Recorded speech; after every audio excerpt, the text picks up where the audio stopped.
আমরা সব ফ্রেন্ডরা মিলে হামহাম ঝরনাতে গেছিলাম। আমাদের খরচ খুবই কম ছিল, কারণ আমরা যাওয়ার সময় ট্রেনে গেছি। আমাদের খরচ আরও কম পড়তো যদি আমরা আসার সময়ও ট্রেনের টিকিট পাইতাম, কিন্তু আমরা আসার সময় ট্রেনের টিকিট পাই নাই দেখে আমাদের বাসে আসা লাগছে। ট্রেনের টিকিট ছিল আমাদের 270 টাকা করে। আমরা কমলাপুর স্টেশন থেকে ট্রেনে উঠছিলাম। আমাদের ট্রেন ছিল রাত 8টার, আর আমরা ক্যাম্পাস থেকে কোনো রকমে দৌড়াইতে দৌড়াইতে বলতে গেলে 8টার একটু আগে কমলাপুরে গিয়ে পৌঁছাইছিলাম, এবং যাওয়ার পরে শুনি যে ট্রেন 2 ঘন্টা লেট করবে। তখন তো আমরা এত খুশি হয়েছি যা বলার না।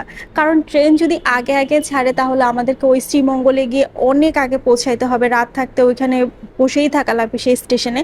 তার চাইতে বেটার যে ট্রেন একটু দেরিতে ছাড়ুক। আমরা পুরো স্টেশন ঘুরতেছিলাম, অনেক মজা করতেছিলাম, আমরা বাইরে স্টেশনে অনেক আড্ডা দিতেছিলাম। তারপরে ট্রেন ছাড়ার কিছুক্ষণ আগে আমরা ট্রেনে উঠে আমাদের যার যা নিজেদের সিট নিয়ে নিলাম। এরপরে তো শুরু হলো আমাদের খাওয়া দাওয়া। ট্রেনে যা কিছু আসতেছিল আমরা তাই কিনতেছিলাম।